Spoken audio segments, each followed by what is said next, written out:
Bien, hoy vamos a comenzar a conversar sobre otro aspecto de la arquitectura de software, que son los estilos arquitectónicos. Y se van a dar cuenta un poco conversando con este gráfico de por medio, que hay cierta similitud con la parte de patrones, solo que a otro nivel, básicamente. ¿Okay? Entonces vamos a conversar sobre eso. Fíjense que cuando uno habla de estilos arquitectónicos y uno se hace esta pregunta, resulta que uno termina llegando a una conclusión muy similar a la que llegamos cuando nos preguntábamos qué es un patrón. ¿Okay? Relativamente similar, no exactamente igual. Por ejemplo, aunque sigo pensando que la comparación del software con la ingeniería civil es muy desafortunada, con todos los problemas que eso trae, pero cuando hablamos de estilos arquitectónicos en ingeniería civil uno piensa, por ejemplo, en este tipo de cosas. Y ojo, yo no es que sepa realmente mucho de arquitectura civil, ¿no? Pero uno puede pensar en un edificio como el que está allí a la izquierda, cuyo estilo a lo mejor es Art Deco, y uno puede pensar en un edificio como el que tienen allí a la derecha, cuyo estilo es el modernismo, ¿no? Y bueno, se ve, es obvio, a simple vista, que son dos edificios completamente distintos, dos estilos completamente distintos, probablemente dos épocas completamente distintas y dos funcionalidades completamente distintas también. ¿Okay? Mientras que uno se caracteriza a lo mejor por formas muy con forma de cubo, etc. Otro quizás se caracteriza con formas geométricas irregulares y este tipo de cosas. ¿Vale? Entonces, bueno, cuando uno piensa en estilos arquitectónicos a nivel de ingeniería civil, quizás uno piensa en este tipo de cosas. De nuevo, por ejemplo, uno puede pensar, qué sé yo, en cuántos tipos posibles de techos puedo ponerle a una casa o una construcción, y bueno, salvo alguna idea ingeniosa que pueda surgir, realmente no hay mucho. Puede ser un techo de dos aguas, un techo de una agua, un techo plano, o sea, es difícil moverse o salirse de aquí, quizás, ¿no? De nuevo, ¿no? Posiblemente un arquitecto de ingeniería civil, de arquitectura civil, venga y diga, no, pues podemos hacer, ok, pero se entiende la idea general, ¿ok? Y bueno, cuando hablamos de software, ¿ok? Fíjense que básicamente cuando uno habla de un estilo en arquitectura civil, uno puede decir, bueno, o sea, todos los edificios que cumplan con ciertas características podemos decir que están dentro de lo que fue el Art Deco. Y todos los edificios que cumplan con ciertas características podemos decir que están dentro del modernismo y así sucesivamente. Esa es en general la idea, ¿no? Y cuando hablamos de software, un estilo arquitectónico lo que hace es que define una familia de sistemas, cierto tipo de sistemas, en términos de patrones estructurales, de control, de comunicación, etc. Recuerden que eso es lo que es básicamente una arquitectura de software. El conjunto de componentes o de partes de un sistema y el cómo esas partes interaccionan entre sí, cómo el control fluye entre esas distintas partes, cómo la información fluye entre esas distintas partes y cómo cooperan para lograr un objetivo. ¿Okay? Esa es básicamente la idea que conversamos ya de arquitectura de software. Entonces, cuando uno piensa en esto, un estilo lo que define es una familia de sistemas. O sea, hey, tenemos este problema, ¿okay? Lo podemos resolver en términos de estos conceptos, de estos componentes. Y el flujo de control debería ser más o menos de esta forma. ¿Okay? Y ese mismo concepto se puede aplicar a varios sistemas y eso define en cierto sentido un estilo arquitectónico. Se sigue la idea. Y más adelante vamos a ver ejemplos concretos. Entonces, fíjense de nuevo, un estilo arquitectónico describe un conjunto de componentes con sus responsabilidades, un conjunto de conectores entre los componentes. Esos conectores definen comunicación, coordinación, cooperación, etc. Definen restricciones que me dicen cómo los componentes se integran para formar el sistema. ¿Okay? Y definen modelos que permiten comprender las propiedades de un sistema en general en función de las propiedades conocidas de las partes que lo integran, un poquito pensando en términos de aquellas propiedades emergentes de los sistemas, ¿no? Y si se ponen a ver todo esto, un conjunto de componentes y sus responsabilidades, un conjunto de conectores entre los componentes, o sea, una forma de especificar cómo se comunican los componentes, cómo coordinan, cómo cooperan, etc. Las restricciones que se definen sobre cómo se integran los componentes para formar el sistema, ¿ok? ¿ok? Y esos modelos que permiten comprender las propiedades emergentes de un sistema, eso es lo que define la arquitectura de software, si se ponen a pensar. Entonces, bueno, o sea, en cierto sentido, un estilo arquitectónico define una arquitectura de software, ¿ok? Me permite a mí ir en esa dirección. Y la arquitectura de un sistema de software, también esto es importante decirlo, puede basarse en uno o en varios modelos o estilos arquitectónicos bien conocidos. O sea, no es que un sistema de software está caracterizado por un solo estilo arquitectónico. Yo puedo tener un sistema de software en el que varios estilos arquitectónicos estén integrados para describir lo que sucede en ese sistema. ¿Bien? Y vamos a ver ejemplos de eso también más adelante. Y un estilo arquitectónico define la arquitectura de un sistema, pero a alto nivel. Recuerden que cuando hablábamos de arquitectura de software podíamos ver cuál era la arquitectura del sistema a altísimo nivel y podíamos ir después detallando. Podíamos decir, bueno, esta parte del sistema se descompone de esta manera y esta parte del sistema se descompone de esta manera y así sucesivamente hasta que potencialmente puedo llegar a un diseño a nivel de clases o a una implementación. ¿Se acuerdan de eso? ¿Okay? Entonces, cuando hablamos de estilo arquitectónico, lo que estamos diciendo, estamos hablando de una descripción de la arquitectura del sistema a alto nivel en general. ¿Okay? Y hay algo importante que hay que plantearse, y es que para todos los estilos arquitectónicos o todas las arquitecturas que vamos a conversar un poquito, es necesario hacerse preguntas. ¿Okay? Preguntas como en qué contexto esto aplica, qué ventajas tiene el estilo, qué desventajas tiene y cómo se combina con otros estilos. Recuerden que un poco el ejercicio o la idea de esta clase, ¿okay? De la clase de patrones de diseño, de toda la parte de arquitectura de software, realmente es que ustedes puedan empezar a pensar en términos de arquitectura de software. ¿Okay? Esto es un área muy extensa, donde inclusive la experiencia juega un papel realmente importante, ¿okay? O sea, yo creo que no es posible formar arquitectos de software que salgan directamente de la universidad. Es como estábamos hablando el otro día, el término arquitecto de software, el puesto de trabajo arquitecto de software junior, es algo extraño, ¿okay? Porque de nuevo hay un aspecto de experiencia muy importante. ¿Cómo? Claro, se da mucho con la experiencia. Pero lo que sí puedo tratar de transmitirles aquí es esa forma de pensar. Es tratar de sentarse a pensar en términos de la arquitectura de un sistema y cómo la arquitectura de un sistema me va a afectar el desempeño del sistema, la funcionalidad del sistema y todas esas propiedades emergentes. ¿Okay? O sea, es volverse inquisitivo. Sentarse a ver un sistema y decir, ¿cómo es que está estructurado este sistema? Quizás no sé cuáles van a ser las consecuencias a priori, no tengo la experiencia a lo mejor para saberlo, ¿bien? Y aún teniendo la experiencia es posible equivocarse. Pero sí puedo ver el sistema y decir cuál es la arquitectura, tratar de entender cómo trabajan esos distintos componentes y tratar de hacer lo que en inglés se llama educated guess, una adivinancia informada, ¿okay? Sobre cómo se va a comportar ese sistema con esa arquitectura. O cuando vayamos a desarrollar sistemas, sentarse a pensar y sentarse a decir cómo yo puedo estructurar los componentes de mi sistema para lograr cierto objetivo. Entonces, esa forma de pensar es lo que realmente quiero transmitir, y estas preguntas, si se ponen a pensar, son importantes. Estas y otras más posiblemente. Son importantes porque son la base del análisis que vamos a realizar. ¿Okay? Es tratar de mirar una arquitectura con este ojo crítico. Entonces, ¿en qué contextos aplica? ¿Qué ventajas tiene? Fíjense que este tipo de cosas también las discutimos para patrones de diseño. ¿Qué desventajas tiene? También lo discutimos para patrones de diseño. ¿Okay?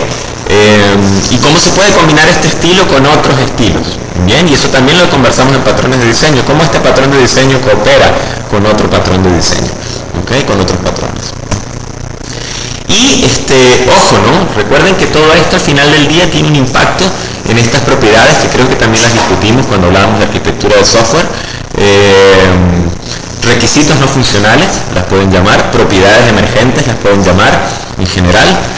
Entonces la arquitectura de software puede tener un impacto muy importante en cosas como la seguridad, la confiabilidad, el rendimiento, la extensibilidad, la mantenibilidad del sistema, eficiencia, memoria, ejecución, facilidad de pruebas, ¿okay? Y esto lo hemos discutido también en la parte de pruebas, portabilidad, disponibilidad, reusabilidad, escalabilidad, etc. ¿Okay?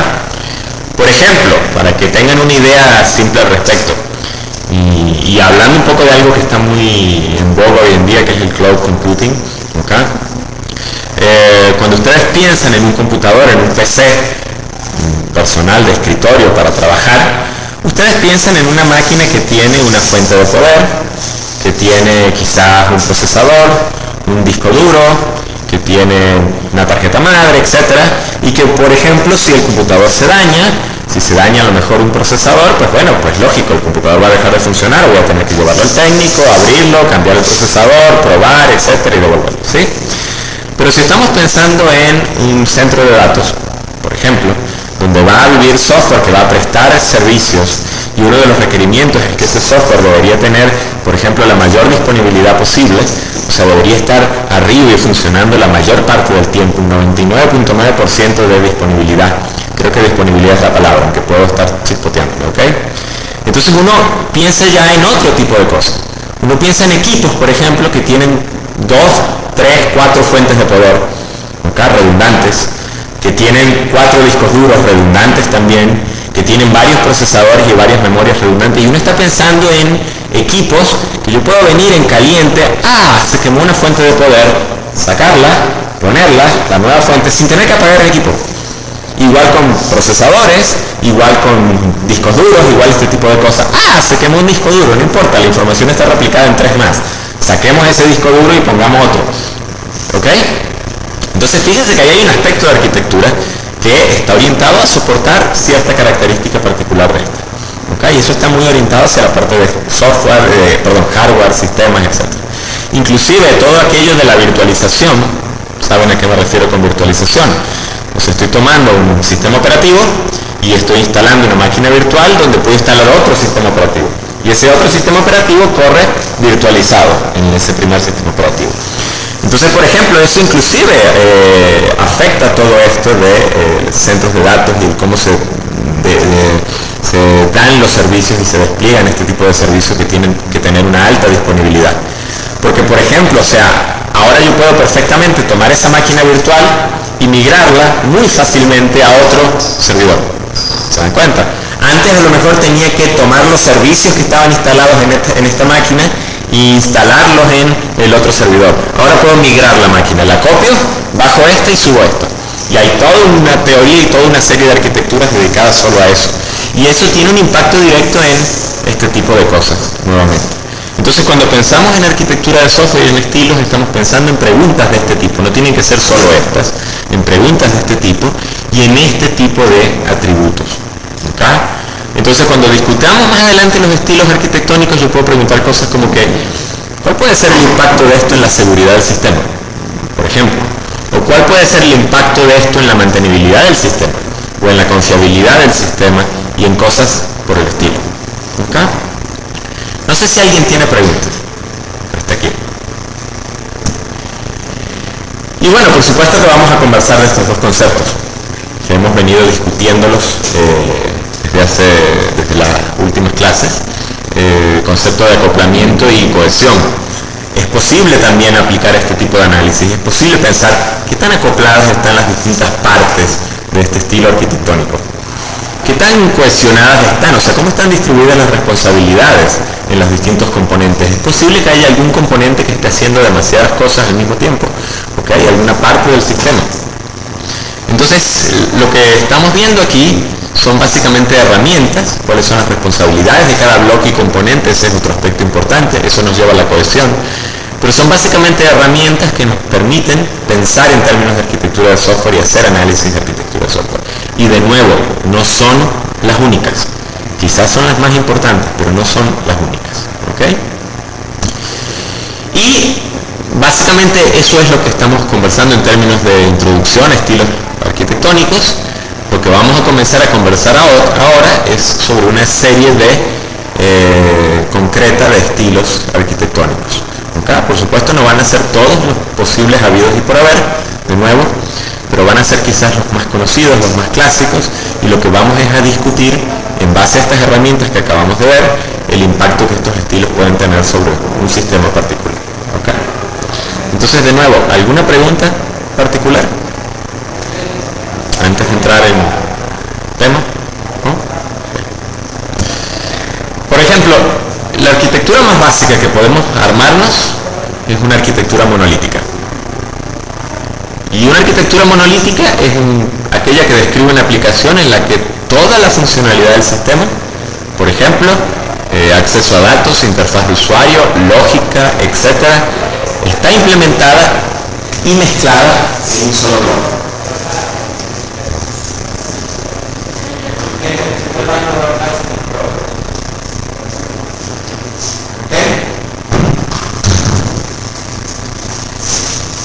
Es decir, absolutamente todo el sistema está representado y es ese solo bloque. Un ejemplo que a mí me encanta, quizás no es literal el ejemplo, es el de los programadores de PHP matatigres, como yo los llamo. Quizás hoy en día han ido evolucionando, ojo, ¿no? Todavía se conseguirá alguno. Pero en general, ¿cuál es la visión de desarrollo que tienen ellos? Hagamos un solo script de PHP y en ese único script de PHP tenemos mezclado el HTML, el JavaScript, el SQL, la lógica de negocio, el código que accede a la base de datos y la colonia total. ¿Ok? ¿Me siguen la idea? Entonces básicamente lo que hay es un solo bloque que tiene absolutamente toda la funcionalidad del sistema. No hay forma simple o fácil de discernir y de decir, esto es lo que hace, lo que tiene esta responsabilidad, esto es lo que cumple esta funcionalidad y esto interactúa con esto de tal o cual manera. ¿Okay? Y bueno, en la gran mayoría de los casos, aunque es posible que haya situaciones en las que esto no aplique, no es una buena idea tener sistemas con estas arquitecturas. ¿Por qué?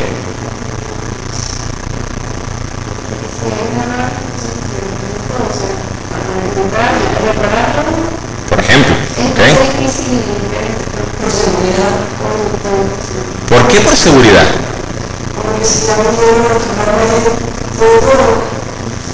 Si alguien logra tener las fuentes del script. Sí, aunque bueno, igualito yo te puedo decir que si lo tienes en partes te puedo robar todo el sistema, igualito. Pero si se rompe algo, es difícil mantenerlo. No solo que es difícil arreglarlo, o sea, si hay un bug ahí o si se rompe algo, es difícil localizarlo. Esa es realmente parte del problema. O sea, es difícil saber en dónde está el bug y dónde está el problema. Es difícil saber dónde empieza una función y dónde termina esa función. Es difícil saber, por ejemplo, qué otros efectos colaterales posibles puede tener esta función o este trozo de código en el resto del sistema. ¿Me siguen? Un poco. ¿Por qué? Porque todo es una sola y única cosa. ¿Qué me pueden decir, por ejemplo, de la mantenibilidad? ¿Es difícil de mantener? Sí, es difícil de mantener, un poco por lo que hemos conversado hace un rato. ¿Qué me pueden decir de la cohesión? ¿La cohesión es alta o es baja? Es baja. Alta, recuérdate que es que tienes componentes, módulos muy pequeños con responsabilidades muy bien definidas. Baja es cuando tienes un módulo que está haciendo muchas cosas. Esa es una confusión común, ojo, alta cohesión o baja cohesión, y es común que el examen se dé la pregunta de qué era. Yo me acuerdo lo que significaba el concepto, pero no me acuerdo qué era alta y qué era baja, así que cuidado con eso, ¿ok? Piensen en la fotocopiadora multifuncional. La fotocopiadora multifuncional, como hace muchas cosas, tiene baja cohesión, ¿ok? Una impresora que hace una sola cosa tiene alta cohesión, ¿ok? Entonces la cohesión es baja, porque tengo un bloque que está haciendo muchas cosas y el acoplamiento será alto o bajo. Fíjense lo que acabamos de decir de los efectos colaterales. Si cambia una parte del sistema, no sé qué pasa en el resto del sistema. Es alto el acoplamiento, ¿ok? O sea, un trozo del sistema está altamente acoplado con el resto del sistema. Si yo cambio un trozo del sistema, no sé cuáles son las consecuencias en el resto del sistema. No puedo fácilmente, digámoslo así, quitar un trozo del sistema y reemplazarlo por otro sin generar efectos fuertes en el resto del sistema, ¿ok? Si lo quieren pensar, piensen de esta forma, piensen a lo mejor en, no sé, cuando uno compra un equipo electrónico y el equipo electrónico viene hecho y empaquetado de tal forma de que es imposible abrirlo y desarmarlo y reemplazar una parte. ¿ok? O se daña. Entonces, véanlo de esa manera, ¿ok? Ese es el ejemplo que tenemos en la cámara, ¿no? Sí, ese es el ejemplo que tenemos en la cámara.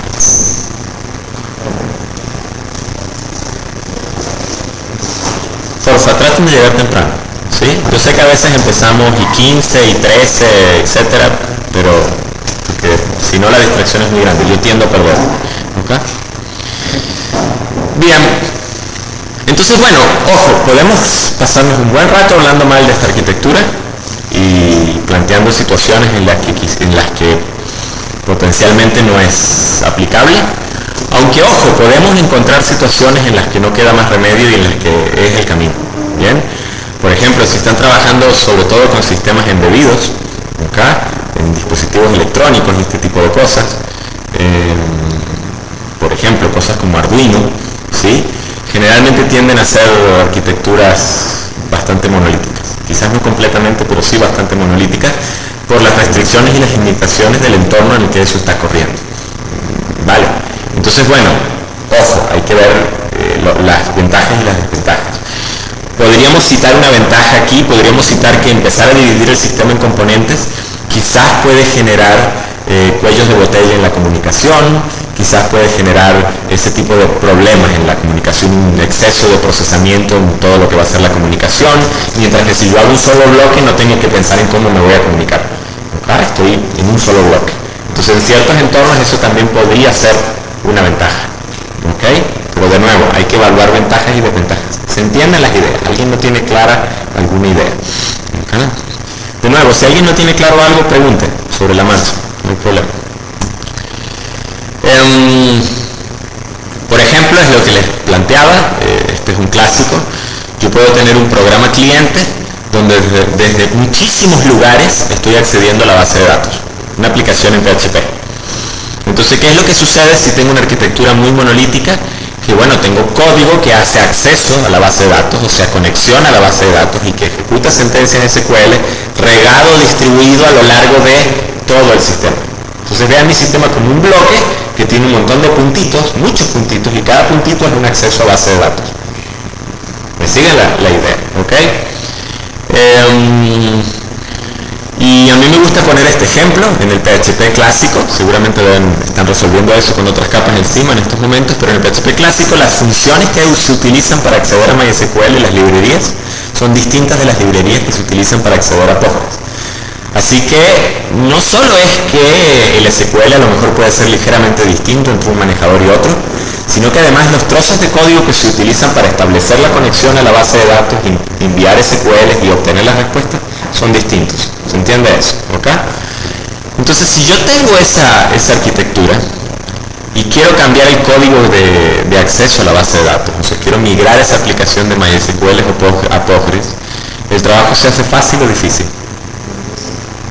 Tengo que ponerme a recorrer toda y absolutamente toda la aplicación, buscando y cambiando no solo las sentencias en SQL, sino cambiando el código que se utiliza para conectarse a MySQL por el código que se utiliza para conectarse a Postgres.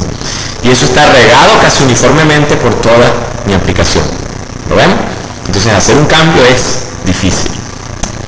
Ahora, si yo por ejemplo uso una arquitectura en la que encapsulo y yo digo, bueno, este bloque ¿okay? Tiene la única y exclusiva responsabilidad de conectarse a la base de datos por medio de una serie de objetos o de estrategias o lo que ustedes quieran, ¿okay? Es solo este pequeño bloque, son todas las clases o todos los scripts de PHP que están en tal directorio, su único objetivo es conectarse a la base de datos, ¿okay? Y el resto de la aplicación simple y llanamente utiliza ese bloque para conectarse a la base de datos a través de, por ejemplo, una interfaz. ¿Recuerdan interfaces en Java o interfaces cuando hablábamos en términos de patrones de diseño? Bueno, a través de una interfaz. O sea, ese bloque presta el servicio de serializar información en la base de datos. Yo te paso la información y tú la serializas. Y entonces resulta y pasa que ahora todo el código, todos los SQLs están reunidos en ese bloque. Y todo el código de acceso a la base de datos está reunido en ese bloque y probablemente ese código esté hasta optimizado para que no se repita en exceso. Pregunta, Migrar de MySQL a Postgres, ¿es fácil o es difícil aquí?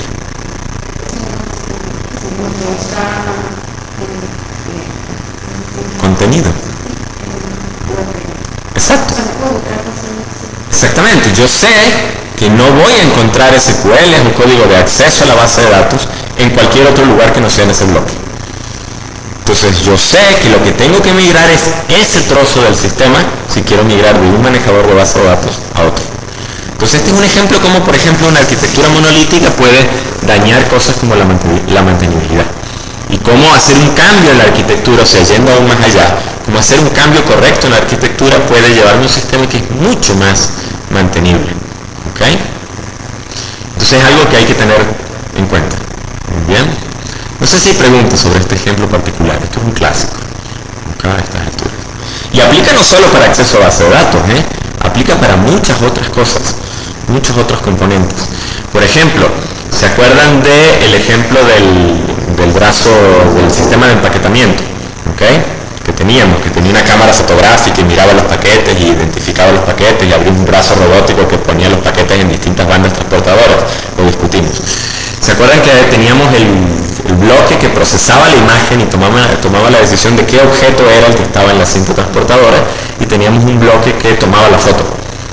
Y habíamos tenido una discusión de qué pasaría si eso está en un solo bloque o si lo separamos en varios bloques. Bueno, es el mismo principio. ¿Okay? Si está en un solo bloque, yo no puedo reemplazar la cámara de fotos sin reemplazar todo. No puedo reemplazar el algoritmo de identificación sin reemplazar todo. ¿Okay? Si yo lo logro separar en dos bloques, que es un poco lo que estamos haciendo aquí, yo puedo reemplazar la base de datos a la cual me estoy conectando. Simplemente tengo que reemplazar el bloque de acceso a datos. Inclusive, yendo aún más lejos, yo puedo tener la misma funcionalidad, el mismo bloque de acceso a datos implementado para varias bases de datos, ¿cierto? En directorios distintos. ¿Me siguen? Y entonces yo puedo hacer un sistema que se puede conectar, o sea, puede ser desplegado e instalado no solo en Postgres, sino también en MySQL, en Oracle, etc. ¿Lo ven? Entonces empiezo a obtener flexibilidad en el sistema. ¿Bien? Bien, otra arquitectura, pasando un poco, la arquitectura monolítica era la básica, que también es un clásico, se le llama tuberías y filtros, pipes and filters en inglés, si mal no recuerdo. ¿Okay? Entonces, ¿cuál es la idea? La idea es que nosotros vamos a tener un flujo de información, ¿bien? Y vamos a pensar en términos de que la información fluye por las tuberías, que son representadas aquí por las líneas, y vamos a tener un conjunto de filtros que hacen transformaciones sobre esa información. Por ejemplo, imagínense un ejemplo que no es de software, por supuesto, que yo tengo una tubería de agua que quiero tratar, quiero limpiar, una planta de tratamiento. Entonces por aquí me entra agua sucia y eso cae en un primer filtro que es una piscina que decanta sólidos. El agua con los sólidos decantados pasa por otra tubería que llega a una piscina donde se le echa cloro. Y así sucesivamente va pasando por ciertas transformaciones, ciertos filtros, hasta llegar a una tubería donde ya sale directamente para el consumo. ¿Bien? Entonces aquí lo que vamos a tener es un conjunto de filtros, entra la información, los filtros por supuesto tienen una interfaz de entrada, o sea, definen qué es lo que pueden ellos recibir, ¿okay? Generan cierto procesamiento, ¿okay? Generan cierto procesamiento y generan ciertas salidas, o sea, transforman su entrada, ¿okay? Y producen la salida con las transformaciones correspondientes. Esas salidas pueden ser una única salida, como en este caso, que va directo a otro filtro, o pueden ser dos salidas que van a ser procesadas por otros filtros distintos o por un mismo filtro, etc. ¿Okay? Cada filtro, de nuevo les digo, recibe su entrada, genera cierta transformación, produce una salida que puede servir de entrada para otro filtro que la recibe, produce cierta transformación, genera cierta salida que sirve de entrada para otro filtro y así sucesivamente. ¿Se entiende la idea? ¿Okay? Un ejemplo, no sé qué tan realista realmente, podría ser un sistema, por ejemplo, que procesa nóminas, la nómina de una empresa, ¿okay? Y hace un procesamiento por lotes. Por cierto, esto sirve mucho para hacer procesamiento por lotes, porque ¿qué es lo que haría ese sistema? ¿Qué recibiría como entrada, por ejemplo? Recibiría como entrada la lista de empleados con sus cargos, profesor instructor, profesor asistente, etc. ¿Ok? A lo mejor la cantidad de hijos, si está casado o no está casado, todo eso, ¿vale? Entonces recibe esa información, ¿ok? Y por ejemplo hay un primer filtro que le asigna, según el cargo, el sueldo base. ¿Ok? Entonces ese primer filtro produce una salida que es el profesor con su sueldo base. Y produce otra salida que es los bonos por familia, no los montos, sino los bonos por familia que ese profesor tendría que tener. Entonces, como tiene 2 hijos, tiene un bono por familia de tanto, y está casado, tiene un bono hogar de tanto, por ejemplo. ¿Okay? Entonces, estos otros filtros, este filtro recibe el sueldo base y, por ejemplo, añade el bono de antigüedad. Y entonces genera como salida el sueldo base con el bono de antigüedad. ¿Okay? Este otro filtro toma la cantidad de hijos, quizás los bonos que debe recibir, y genera los montos concretos. Se dice, bueno, el bono de familia es tanto, el bono por hogar es tanto, y genera esa información aquí, para toda la nómina. ¿Okay? El filtro procesa toda la nómina. Este otro filtro a lo mejor suma esas informaciones y genera el monto definitivo. Este otro filtro genera los descuentos y genera el impuesto, y entonces genera el monto ya con impuesto y etc. Quizás hay otro filtro que genera la cesta ticket, y así sucesivamente. ¿Se dan cuenta de la idea? Entonces, ¿qué podemos decir sobre cosas como el acoplamiento y la cohesión en este caso? A ver, ¿cuál será la cohesión, la cohesión de uno de estos filtros particulares? ¿Será alta o baja? ¿Ah? Alta, exacto. Si está bien diseñado, por supuesto que lo puedo hacer mal, si quiero hacerlo mal. Puedo hacer un filtro que calcule los bonos, la cesta ticket, el impuesto, el sueldo base, todo en una sola caja. Ahí tendríamos una baja cohesión, ¿ok? Pero si esto está bien hecho, tenemos una alta cohesión. ¿Por qué? Porque en principio la idea es que cada filtro se encargue de una sola cosa. Reciba cierto tipo de entrada, añada algo y genere cierto tipo de salida. ¿Ok? ¿Y qué podemos decir del acoplamiento? ¿El acoplamiento será alto o bajo? El acoplamiento sobre todo entre filtros. ¿Será? Bajo, ¿ok? ¿Por qué? Porque fíjense que si nos ponemos de acuerdo en esto, déjenme hacer una cosa muy simple. Si nos ponemos de acuerdo en esto, en cuál va a ser la interfaz con la cual nos vamos a comunicar entre los distintos filtros, ¿ok? O sea, nos ponemos de acuerdo en que el filtro 4 espera como entrada, por ejemplo, un archivo de texto que va a tener exactamente tal formato. Si nos ponemos de acuerdo en ese tipo de cosas, yo puedo perfectamente sacar filtro 3 y poner un reemplazo, poner otro filtro, poner filtro 4. ¿Ok? Esto no se ve, el color no se ve mucho, ya voy a cambiarlo.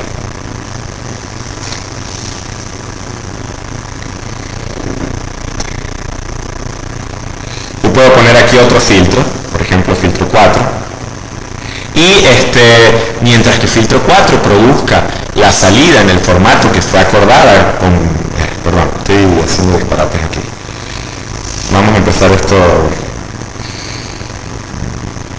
Ok. Mientras que nos pongamos bien de acuerdo en esta interfaz, yo puedo quitar aquí el filtro 3, poner un filtro 10, por ejemplo, ¿ok?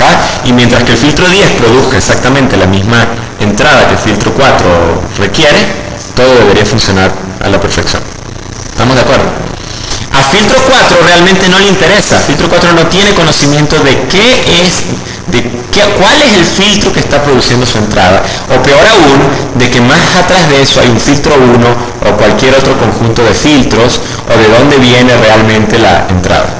Filtro 4 lo único que necesita es que tú le des a él una entrada con tal o cual formato. Y filtro 4, el único compromiso que él asume es que él va a generar una salida con tal o cual formato. ¿Ok? Entonces realmente el acoplamiento es bajo. La cohesión es alta, pequeños núcleos con responsabilidades bien definidas, y el acoplamiento es bajo porque en principio yo puedo perfectamente cambiar una caja, poner otra, siempre y cuando se respeten las interfaces. ¿Ok? ¿Qué me pueden decir sobre la flexibilidad? Es bastante buena, es bastante alta. Porque ¿qué pasa si el día de mañana viene alguien y decide que la forma de calcular la nómina es distinta?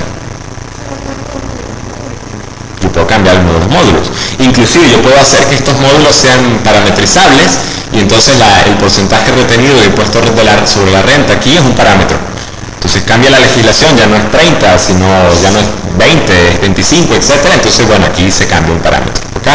Inclusive yo podría tomar un XML y yo podría describir la construcción de los filtros en una especie de metalenguaje como XML y especificar cómo esos filtros se conectan y simplemente tener un motor, un poco como lo que queremos hacer para el juego, que tome ese XML y cree los filtros, las conexiones de filtros y ponga todo eso en ejecución.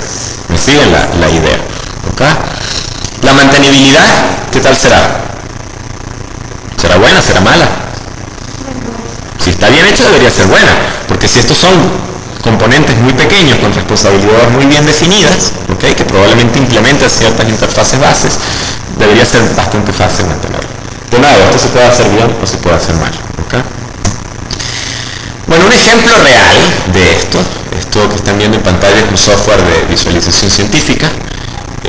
¿Cuál es la idea? La idea es que cuando la gente hace estudios a veces de este tipo, tiene grandes cantidades de datos que tiene que visualizar, tiene que mostrar. Entonces uno podría perfectamente escribir un programa que genere una figura en 3D en base a los datos, etc. Pero fíjense que estoy escribiendo un programa. O sea, eso implica que yo como científico a lo mejor tengo que saber programar en algún lenguaje de programación, con todo lo que eso implica, algún lenguaje de propósito general quizás, para hacer algo complejo que es generar un gráfico en 3D, que no es en lo absoluto trivial, en base a mis datos. Encima de mi problema ya científico que tengo que resolver, tengo que hacer todo eso. Ahí es donde la gente en ciencias comienza a colaborar con la gente en ingeniería, etcétera, pero la idea es poder tener mecanismos fáciles para hacer esto. Entonces este software se llama Open Data Explorer, por cierto, no está en la transparencia. Básicamente, si se fijan aquí, es una especie de lenguaje de programación encausada, se le llama esto, donde uno define un conjunto de cajas y las conexiones entre esas cajas. Y lo que uno está haciendo es básicamente, si se fijan aquí hay una cajita que dice import, ¿ok? Y de nuevo no estoy al tanto del detalle exacto de este programa en particular, pero a esta cajita uno puede hacerle doble clic o lo que sea y parametrizarla. Es decir, ver qué archivo de texto va a sacar los datos, por ejemplo, en qué formato están esos datos, etc. Y ella fíjense que genera una salida que es potencialmente alimentable a otra caja. Esta otra caja toma esa salida, que son los datos ya leídos del archivo de texto en memoria, y esta otra caja, por ejemplo, añade algo extra, añade color o genera una figura en 3D o lo que sea. Y así sucesivamente yo voy generando, en cierto sentido, información y la voy encauzando a través de este conjunto de filtros y de tuberías hasta que finalmente quizás genero la imagen que es la que estamos viendo aquí en pantalla. ¿Se dan cuenta? Entonces un ejemplo como yo puedo construir un conjunto de tuberías y filtros usando un editor gráfico para generar algún resultado final, algún producto concreto. ¿Bien? Un ejemplo muy concreto. Por ejemplo, se podría ver, esto es un poco de computación gráfica, que la forma en que trabaja OpenGL, bien, para generar gráficos en 3D, aquellos que juegan juegos de video, para generar esos juegos de video, es en parte una arquitectura de tuberías y filtros. Porque yo básicamente lo que tengo, si se ponen a pensar, es un conjunto de triángulos, puntos, líneas, superficies, etcétera, que van pasando por un conjunto de transformaciones, ¿ok? Hasta que finalmente, después de todas esas transformaciones, se genera una imagen en el frame buffer que yo puedo mostrarle al usuario. ¿Okay? El frame buffer es una superficie de memoria. Yo puedo dibujar una imagen rasterizada, un mapa de bits que ustedes ven en la pantalla. Bueno, entonces todo empieza a lo mejor con un conjunto de primitivas de procesamiento para dibujar vértices, líneas, superficies, triángulos, quads, etc. Y entonces fíjense que empiezan a suceder cosas como hacer transformaciones de coordenadas, ¿okay? Iluminación, ensamblado de esas primitivas, rasterizarlo, o sea, quizás dibujarlo, ponerle la textura, sumar colores, introducir niebla, etc. Y esas cosas se hacen una atrás de la otra, como si cada elemento de esto fuera un filtro en nuestra arquitectura de tuberías de filtro. ¿Okay? De nuevo, es muy flexible, porque si yo quiero, por ejemplo, no sé, desactivar las transparencias, En OpenGL simple y llanamente desactivo este bloque y hago que esto pase directo y listo. ¿Okay? Es muy fácil de manejar. Bien. ¿Preguntas hasta aquí? Ok. Otra arquitectura bastante clásica y bastante conocida es la arquitectura por capas. Hay cierta reminiscencia con la arquitectura de tuberías y filtros, aunque no es exactamente lo mismo. ¿Okay? ¿Y cuál es básicamente la idea? La idea es que yo puedo, digamos así, estructurar un sistema en un conjunto de capas. Nadie ha visto redes aquí por casualidad. ¿Sí? Ok. Bien, un ejemplo muy famoso de esto, no sé si está más adelante, no está. Es el ejemplo de la arquitectura y modelo OSI de redes. ¿Ok? Y de hecho la mayoría de las arquitecturas de redes funcionan de esta manera. Entonces, ¿cuál es la idea? La idea es que yo puedo tener una capa, ¿okay? Que a lo mejor provee hacia arriba cierta API, cierta funcionalidad, ¿okay? Esa capa puede proveerle funcionalidad a un usuario directamente o puede simplemente proveer una API programable para yo hacer algo, ¿okay? Programáticamente hablando.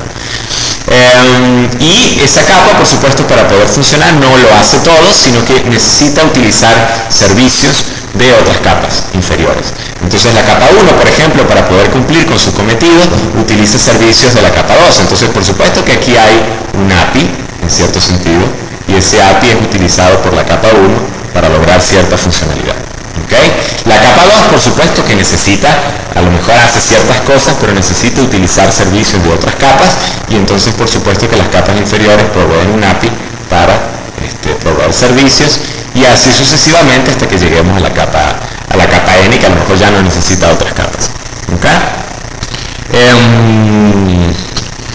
Entonces, bueno, ¿cuál es la idea? La idea es que cada capa puede añadir quizás, por ejemplo, un nivel mayor de detalle, ¿okay? O cada capa puede añadir un nivel mayor de abstracción.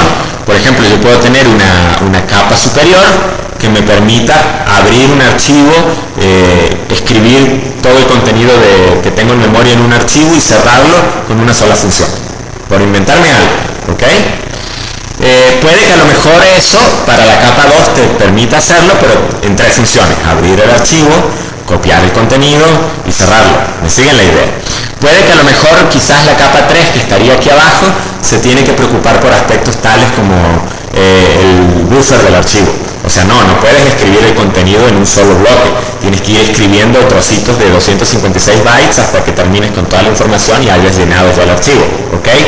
Y puede que a lo mejor la capa de aquí abajo, quizás el sistema operativo, se preocupa de en qué sitio físico del sistema de archivos se escribe cada uno de los bloques del archivo. ¿Se dan cuenta? O sea, eso implica que podríamos lograr el mismo resultado si estuviésemos programando directamente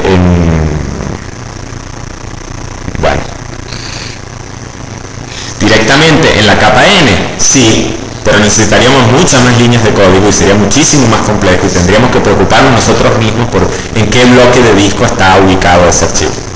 Mientras que en la capa de arriba, en la capa superior, ¿okay? No tenemos que preocuparnos por ese tipo de detalles. Simplemente le decimos, hey, mira, yo quiero que escribas este contenido en este archivo. Eso es lo que significa que tenemos más nivel de abstracción aquí arriba y menos nivel de abstracción aquí abajo. ¿Bien? Y cada capa puede ir añadiendo funcionalidades extra y funcionalidades adicionales. Entonces, por ejemplo, yo puedo utilizar, es muy común, una arquitectura por capas para garantizar cosas como la seguridad. ¿Bien?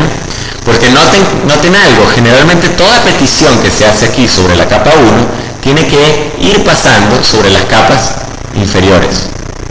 Cada una de las características de esta arquitectura es que ninguna capa debería poder, aunque hay excepciones, debería poder saltarse una capa inferior. O sea, yo no debería poder desde la capa 1 invocar directamente algo en la capa N. No debería. ¿Bien? Entonces, por ejemplo, una manera de forzar cosas como la seguridad y la protección sería implementar aquí una capa que esté dedicada única y exclusivamente a validar la seguridad y la protección y los permisos de un sistema de archivos, y volvemos a nuestro ejemplo de acceso a archivos y ese tipo de cosas. ¿Okay?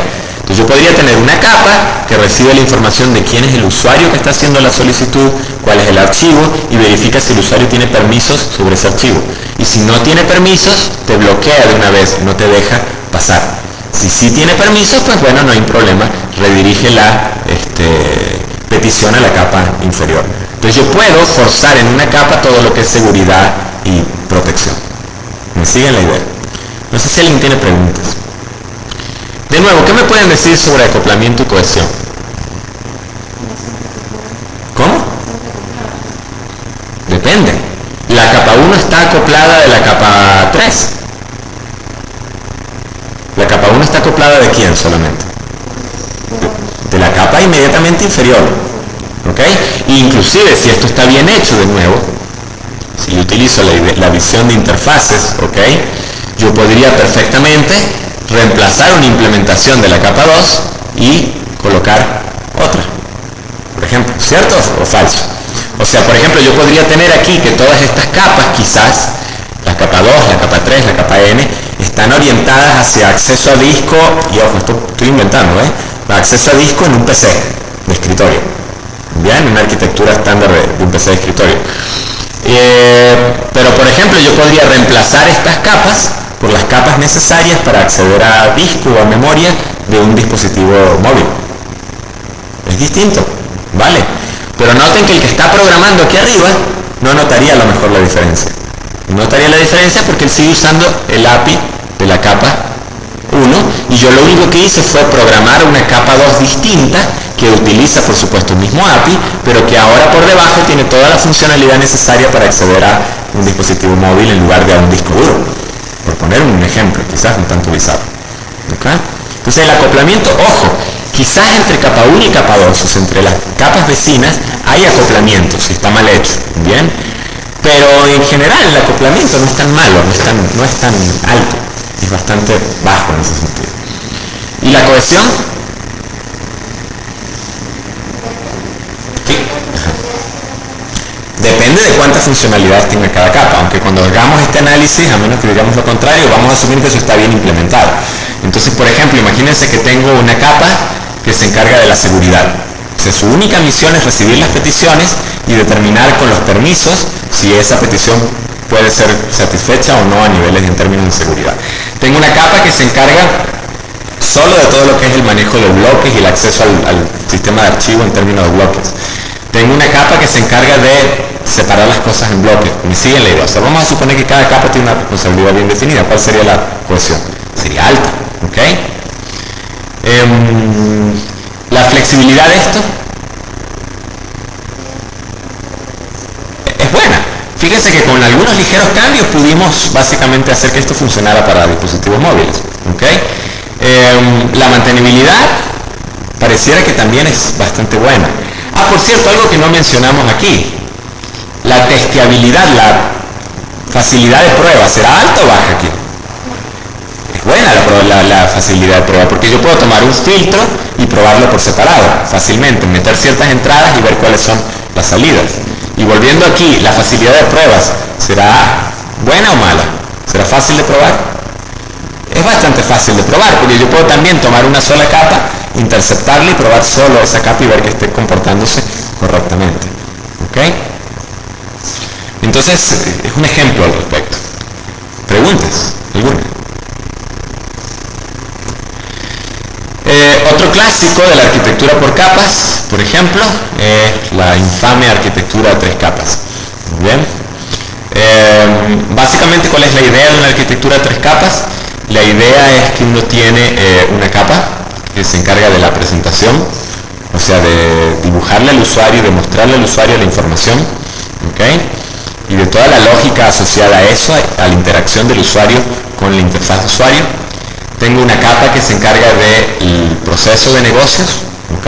Y esa capa tiene toda la lógica de la aplicación, inclusive validaciones de la correctitud de la información, etc.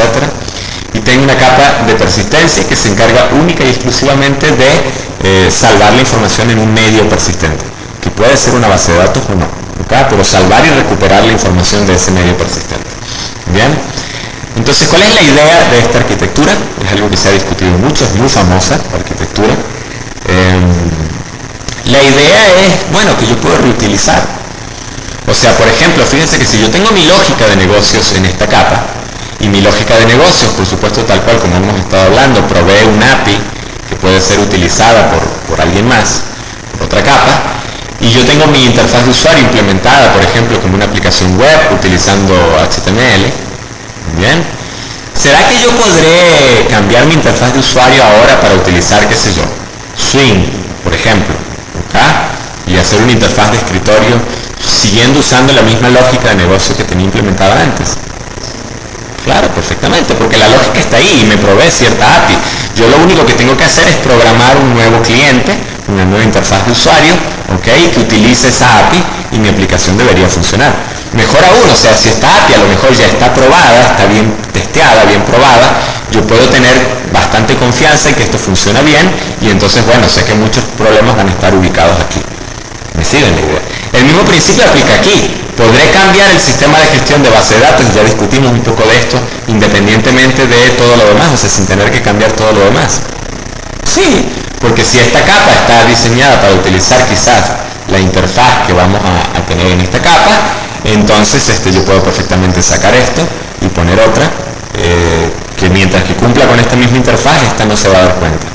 ¿Se dan cuenta?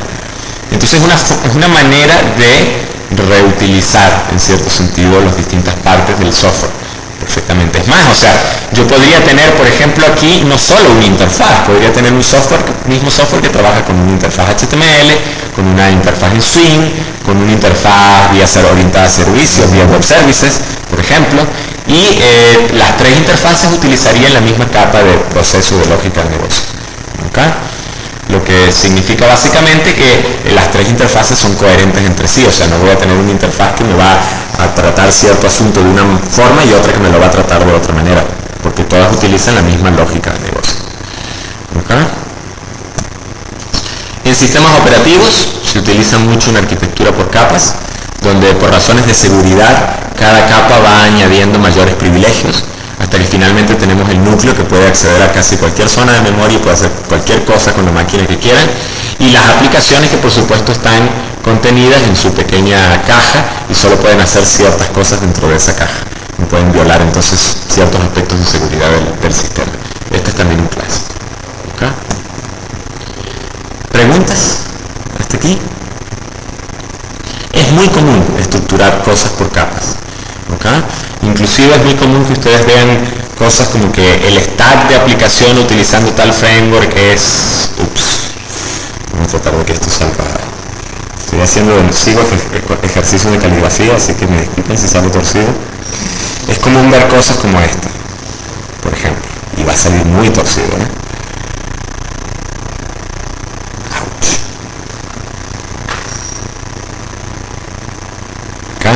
Donde este es, por ejemplo, todo el stack.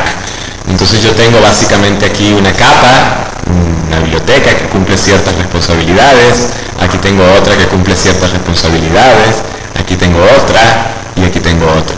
Y lo que representa el diagrama, por ejemplo, es que esta capa está trabajando directamente con esta con esta, y aquí quizás fíjense que hay una pequeña violación de los principios que hemos dicho en la arquitectura por capas, porque lo que estoy diciendo es que esta capa utiliza servicios de esta directamente y servicios de esta que a su vez utiliza esta. Eso suele suceder. ¿Okay? Entonces muchas veces se usan ese tipo de diagramas para describir cómo está estructurada quizás la arquitectura de un framework o de una aplicación completa, entonces uno puede ver cómo funciona eso. ¿Okay? No siempre es posible organizar la arquitectura de una aplicación de esta manera. Pero bueno. Bien, otro esquema interesante, fíjense que hasta ahora hemos pensado y hemos hablado de una sola aplicación, es bueno, ¿qué sucede cuando empezamos a incluir varias aplicaciones o varios módulos y queremos hacer algo, o sea, queremos integrar esas aplicaciones para que cooperen juntas? ¿Okay? Por ejemplo, piénsenlo de esta manera: tenemos un sistema administrativo, tenemos un sistema de producción, tenemos un sistema de inventario y un sistema de recursos humanos y nómina. ¿Okay? Y yo necesito hacer que esos cuatro sistemas cooperen, trabajen en conjunto en una misma empresa, porque si no, imagínense, el inventario va por un lado, la nómina va por el otro, el ventas va por un lado, la producción va por otro lado, o sea, es un problema complejo. ¿Okay? Peor aún, es posible que esos sistemas sean de distintos fabricantes e inclusive es posible que estén implementados en distintos lenguajes de programación. ¿Ok? Ahí hay problemas. Supongamos que por supuesto cuento con el conocimiento técnico, cuento con el apoyo de los fabricantes para poder, digámoslo así, hacer el trabajo de integración. ¿Okay? Entonces una estrategia clásica de integración es la que se le suele llamar repositorio o se le llama también Blackboard, pizarrón. ¿Okay? Y la idea es que, bueno, yo puedo acumular o poner esas aplicaciones alrededor de un repositorio. Ese repositorio puede ser desde una base de datos compartida, yo puedo tener una base de datos a la cual todas las aplicaciones se pueden conectar, puede ser un sistema de archivos donde hay un conjunto de archivos directamente y las aplicaciones acceden a esos archivos, pueden ser cosas como por ejemplo, no en lo absoluto disparatadas. Muchos bancos utilizan este tipo de cosas y muchas organizaciones públicas utilizan este tipo de cosas como servidores FTP, ¿okay?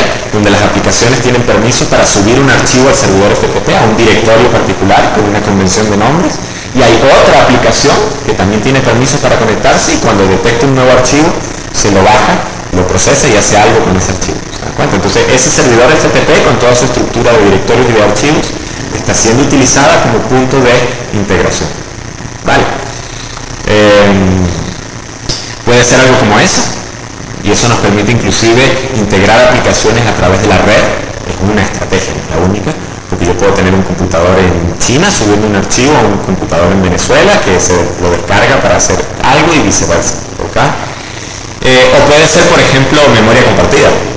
O sea, estos pueden ser perfectamente múltiples hilos que están corriendo en un mismo proceso, ¿okay? Y entonces comparten memoria, escriben y leen una zona compartida de memoria.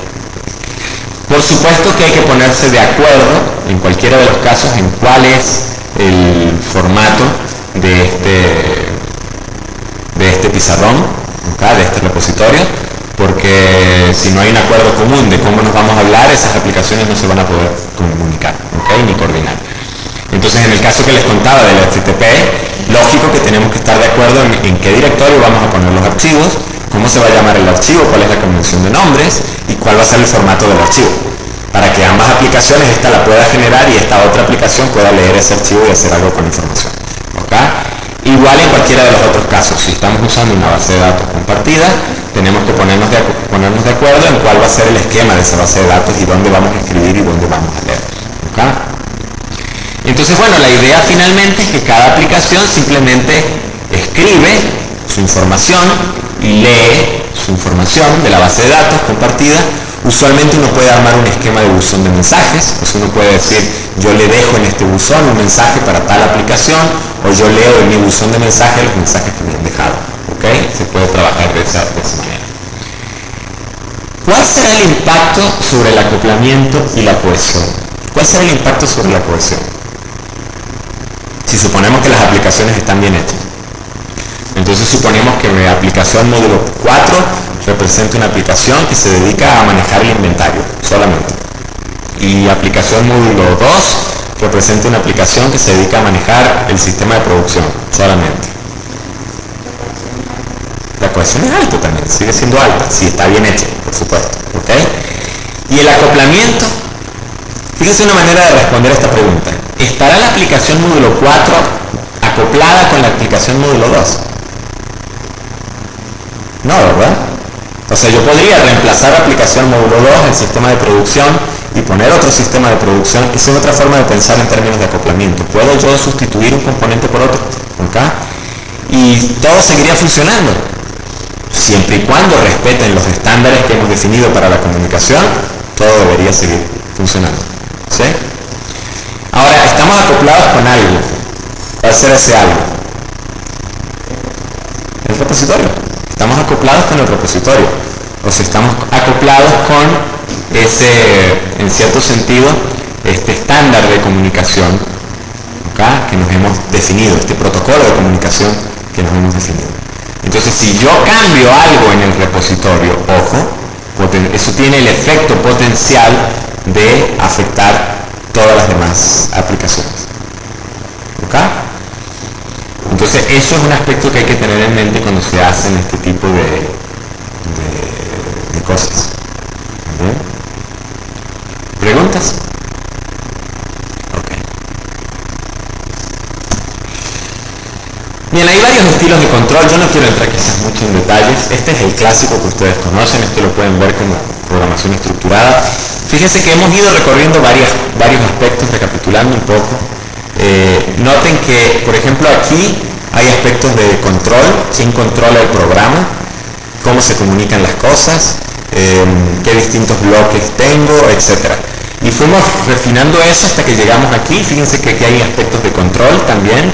O sea, por ejemplo, aquí podríamos decir cómo es que el control pasa de un filtro a otro. Bueno, cuando un filtro genera una salida, pues el otro filtro se activa y empieza a procesar esa salida. ¿Okay? Aquí también, fíjense que el control va pasando capa por capa y luego va retornando hasta generar una respuesta. Noten que aquí, ¿cómo funcionaría el control? Una pregunta interesante. Estas aplicaciones funcionarán de forma síncrona o asíncrona. ¿Entienden lo que eso significa? ¿Síncrona o asíncrona? ¿Quién no entiende el término? Por ejemplo, ¿qué significaría que aplicación 4 y módulo 1 o módulo 4 y módulo 1 funcionaran de forma síncrona? En simultáneo, a la vez, sin preocuparse mucho de si módulo 1 ya hizo tal cosa o no. ¿Se dan cuenta? Yo sigo cumpliendo mis responsabilidades. Y de forma síncrona es todo lo contrario. O sea, si yo tengo que comunicarme, por ejemplo, con módulo 1, le paso un mensaje a módulo 1 y me quedo esperando hasta que me responda. Hasta que no me responda no puedo hacer otra cosa. Cuando me responden me vuelvo a despertar y vuelvo a seguir funcionando. ¿Okay? Entonces, bueno, eso si se ponen a pensar son esquemas de control, cómo se maneja el control.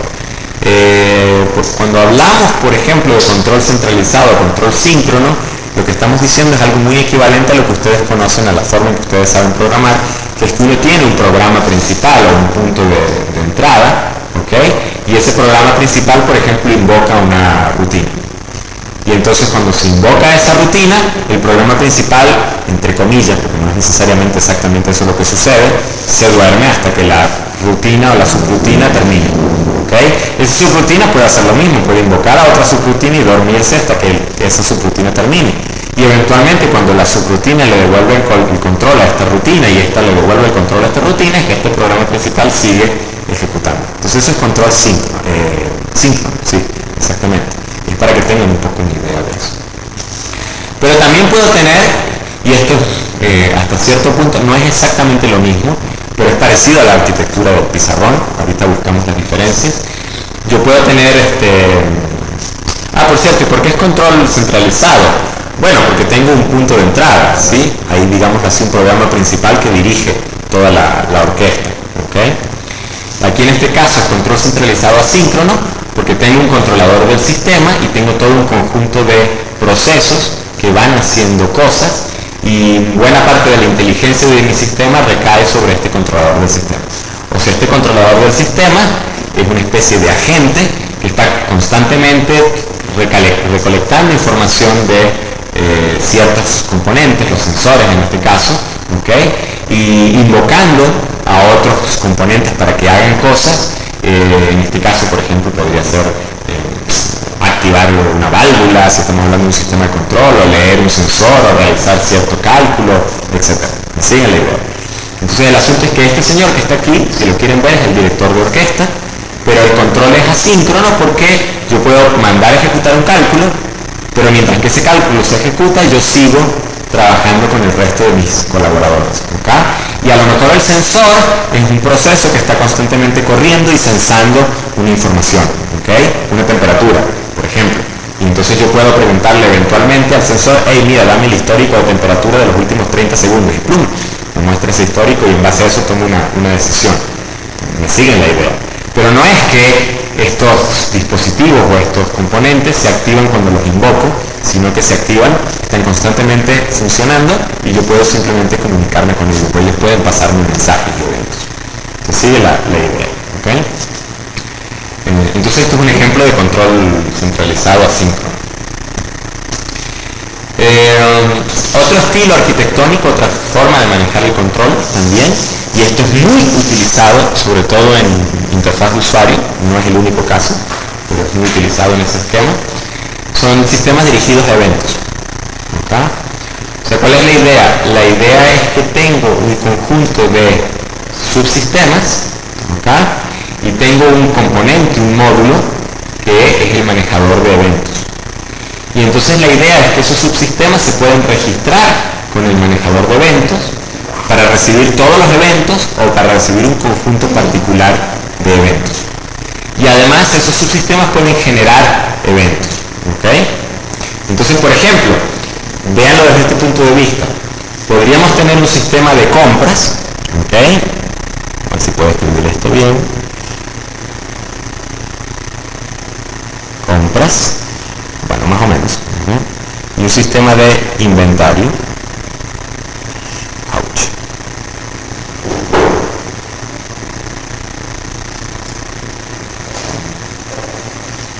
¿Okay? Y un sistema de inventarios, y por ejemplo el sistema de inventarios, cuando llega un producto al inventario, ¿me siguen la idea? Genera un evento, hey, llegó un nuevo producto al inventario, y se lo pasa a quién, al manejador de eventos. El manejador de eventos se da cuenta que el sistema de compras está interesado en recibir las nuevas entradas al inventario, porque el sistema de compras tiene que cerrar las órdenes de compra, o sea, decir, esta orden de compra, esto que mandamos a comprar, ya entró al inventario, ¿ok? Entonces el sistema de compras lo que hace es que se registra con el manejador de eventos y le dice, hey, yo quiero recibir los eventos de ingreso de inventario, ¿ok? Entonces cada vez que entra algo al inventario, se dispara un evento de ingreso a inventarios, compras, recibe el evento y hace lo que tenga que hacer con el evento. Noten que inventario no se comunica directamente con compras. Inventario simple y llanamente genera un evento con el manejador de eventos. Y el manejador de eventos se encarga de rutear o de enviar el evento a compras. ¿Okay? ¿Qué me pueden decir sobre el acoplamiento y la cohesión? La cohesión. Angélica, que hasta ahora las ha pegado todas. La cohesión es alta, porque cada componente puede dedicarse a su responsabilidad concreta. ¿Y sobre el acoplamiento? Es bajo, porque inventario no está, por ejemplo, directamente acoplado con compras. Por supuesto, este subsistema está acoplado con el manejador de eventos y viceversa. ¿Ok? Entonces, bueno, ahí hay una relación de acoplamiento, pero es con el manejador de eventos. ¿Cuál sería la diferencia, por cierto, entre esto y esto?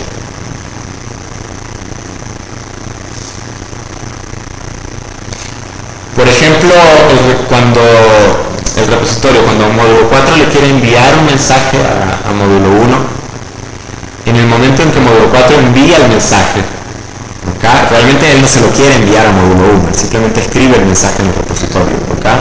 Automáticamente módulo 1 es notificado del mensaje. En esta arquitectura no. En esta arquitectura pareciera que cada módulo tiene que estar constantemente monitoreando el repositorio, porque es una base de datos, la base de datos no tiene forma de avisarlo. ¿Se dan cuenta? ¿Sí me sigue? Pero la principal diferencia aquí, por ejemplo, sería esa. O sea, en esta arquitectura yo escribo un mensaje y la próxima vez que ese otro fulano lea sus mensajes o lea cierto tipo de mensaje, va a leer el mensaje. Pero no le estoy avisando de eso. Mientras que aquí, por ejemplo, cuando yo genero un evento, instantáneamente o casi instantáneamente el manejador de eventos se encarga de enviarle el mensaje a todos aquellos interesados en recibir el mensaje. Es instantáneo. ¿Okay? Otra característica es que dependiendo de, por ejemplo, qué pasa si este sistema está caído, ¿okay? Y este sistema envía un mensaje, ¿será que lo va a recibir? No, porque está caído, ¿se dan cuenta? O sea, aquí no hay explícitamente ninguna política de almacenamiento de los eventos o este tipo de cosas. Mientras que aquí potencialmente sí. Aquí potencialmente cada sistema puede llevar un registro de aquellos mensajes, aquellas cosas en el pizarrón que ha leído y aquellas que no ha leído. ¿Okay? Y si en algún momento está caído uno de los sistemas, cuando levante, pues puede tratar de ponerse al día. ¿Okay? Y respecto a esto, por ejemplo, fíjense en algo, esto tendrá inteligencia.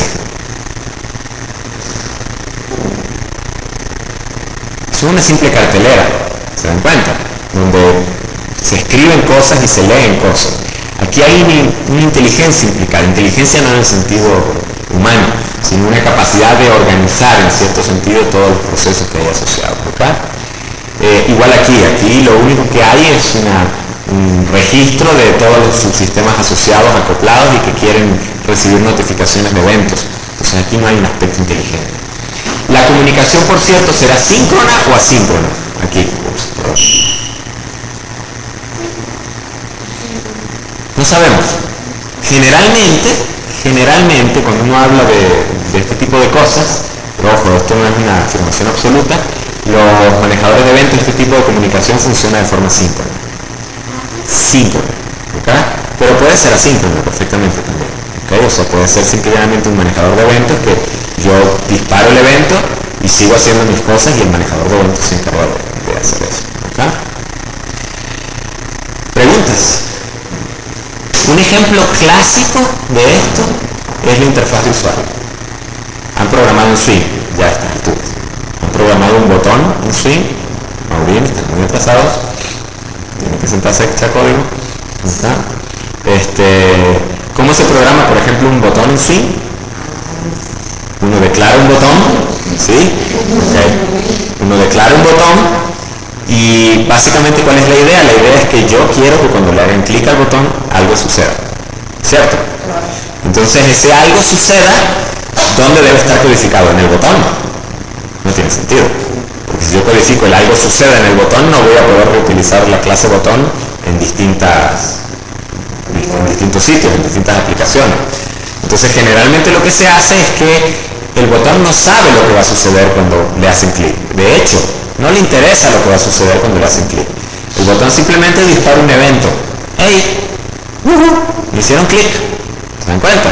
Entonces uno como programador lo que hace es que uno tiene otro subsistema, otro pequeño módulo, otro trozo de código y uno dice, ¡hey! Al manejador de eventos, cuando le hagan clic a este botón, tú por favor me llamas a este trozo de código, que es el que realmente hace el trabajo sucio. ¿Bien? Entonces si se ponen a pensar, todo mi código está acoplado única y exclusivamente a esa interfaz que en cierto sentido provee el manejador de eventos. El botón no está acoplado a la funcionalidad final y la funcionalidad final no está acoplada al botón. Esa invocación puede venir de cualquier otro lugar en la mayoría de los casos. ¿Bien? Entonces estas arquitecturas, la interfaz de usuario, generalmente este tipo de cosas, se hace mucho con este tipo de arquitecturas. ¿Okay? Más adelante, por ejemplo, cuando veamos el modelo vista controlador, acá, o cuando veamos el modelo vista documento, nos vamos a dar cuenta que hay un manejo de eventos. Porque ¿cuál es la idea? La idea es que yo puedo tener una vista que está monitoreando un documento, es una información, y que esa información puede cambiar por múltiples fuentes. Y cada vez que cambie esa información, la vista se debe actualizar y mostrar ese documento en su última versión actualizada. Entonces, para que eso suceda, yo tengo que cuando cambie información, disparo un evento para que los interesados se den cuenta que la información cambió. Entonces, esto es un concepto muy útil, muy poderoso, ¿okay? Que se puede utilizar en muchos casos para desacoplar, digámoslo así,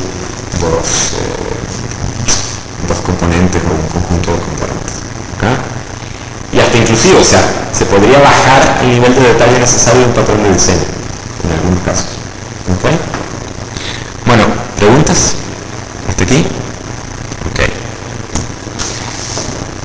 Otra arquitectura clásica también, muy conocida, muy utilizada en el día a día, es la arquitectura cliente-servidor. ¿Okay? Todos tienen que haber escuchado en algún momento sobre la arquitectura cliente-servidor.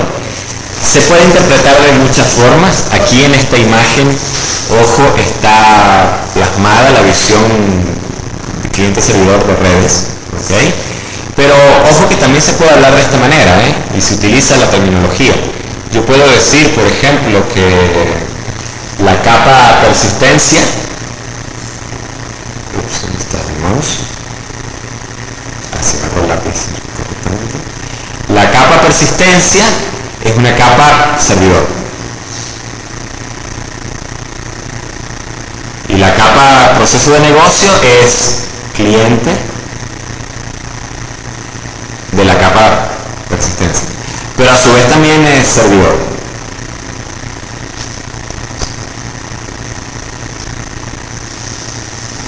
Y la capa presentación es cliente de la capa proceso de negocio. ¿Sí? Y ojo, ¿no? No estoy implicando al decir cliente-servidor que esto, bueno, pues que la capa proceso de negocio está corriendo en una máquina y que la capa cliente está corriendo en otra y que se están comunicando a través de la red y que... No estoy diciendo eso. Simplemente estoy diciendo que, bueno, pues la capa lógica de negocio, proceso de negocio, presta un servicio. ¿Se dan cuenta? Entonces, pues sirve, es servidora. Y la capa de presentación es un cliente de ese servicio. Muchas veces cuando uno habla de cliente-servidor, ojo, se puede referir a eso. Pero lo más común es que uno se refiere realmente a esto. O sea, uno se refiere a una arquitectura en la que uno tiene un computador, acá, corriendo en algún sitio de una red o de internet, ha conectado a esa red, acá, y tiene un cliente, que es una máquina que está corriendo cierto tipo de software particular, y hay un protocolo de comunicaciones, o sea, nos hemos puesto de acuerdo sobre cómo vamos a través de la red a comunicarnos, bien, qué información nos vamos a enviar de ida y de regreso, y hay un conjunto de peticiones de los clientes a los servidores y de respuestas. Y en algunos casos los servidores pueden también empujar información hacia los clientes, ¿vale? Entonces, bueno, esto es clásico, medio internet y mucho más de medio internet está montado sobre esto. Juegos masivos multijugador de cualquier tipo están montados sobre estas arquitecturas, donde hay servidores y los jugadores usan sus clientes y se conectan a esos servidores. Los juegos multiplayer, multijugador, así los corran, por ejemplo, en una red de área local o así los corran en internet, se ponen a jugar Counter-Strike o cualquier cosa en internet, están montados de esta manera. Acá, ¿qué más está montado de esta forma? ¿Se les ocurre? Aplicaciones tipo Skype probablemente están montados de esta manera, aunque están mucho más orientadas seguramente a una arquitectura peer-to-peer, pero al final del día una arquitectura peer-to-peer, alguno de los pares está funcionando como servidor y otro como cliente. Acá, todo lo que es la web, navegadores web, de hecho el navegador web y el servidor web son básicamente, se han hecho tan famosos y tan comunes que se los trata hoy en día como una arquitectura aparte, pero en el fondo un navegador es un cliente y un servidor web es un servidor, ¿vale? Y así hay innumerable cantidad de ejemplos de este tipo. ¿Okay? Hay otra cosa interesante que uno puede conversar aquí en clientes servidores y es el concepto de cliente liviano o cliente pesado. ¿Okay? Y, bueno, no es común que se hable de esto, pero es interesante.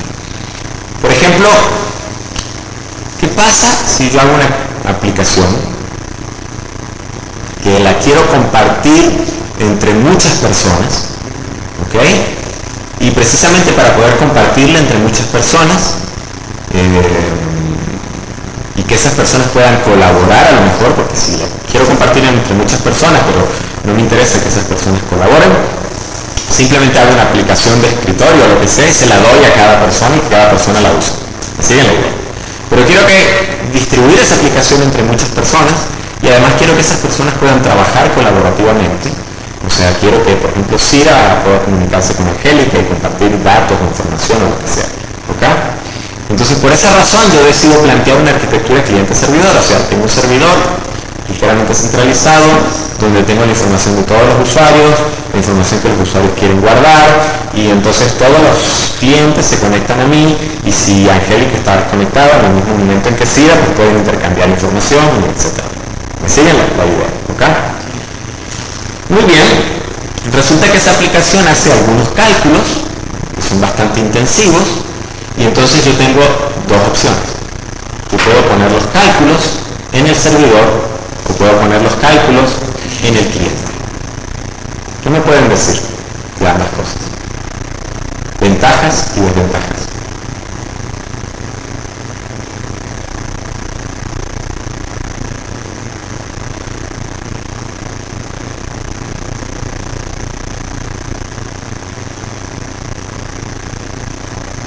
¿Qué hemos dicho? A ver, ¿qué sabemos? Podemos resumirlo.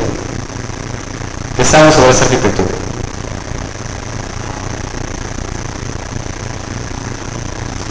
cliente servidor, por ejemplo. Sabemos que la idea es que eso permita cooperar, colaborar a un montón de gente, de personas. Por eso decidimos inicialmente quizás que fuera un poco cliente servidor. Podríamos haber usado peer-to-peer, pero bueno, decidimos que fuese cliente servidor. Dijimos que hay algunos cálculos que son complejos, que ocupan espacio y tiempo en procesador y en memoria. Y ¿qué más dijimos? Recapitulemos. ¿Dónde puedo poner esos cálculos? ¿Dónde corren esos cálculos? ¿En el cliente o en el servidor? Depende. ¿Cuáles son las ventajas y las desventajas? Empecemos a pensar desde ese punto de vista. Por ejemplo, ¿cuáles serían las ventajas de que los cálculos corrieran en los clientes?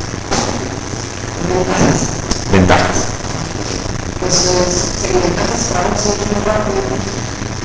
Digamos que estoy distribuyendo la carga o el trabajo entre muchos clientes. Entonces, si tengo 10.000 clientes, en lugar de tener que ejecutar esos 10.000 cálculos en simultáneo, intentar un poco en el servidor y necesitar mucha máquina del lado del servidor, quizás, o correr el riesgo de colapsar el servidor, yo puedo distribuir esos cálculos entre esos 10.000 clientes, ejecutarlo en los 10.000 computadores y no hacer yo ese trabajo aquí en mi máquina. ¿Siguen un poco la idea? ¿Okay? Ahora, ¿qué desventajas podría tener que los cálculos sucedieran del lado del cliente?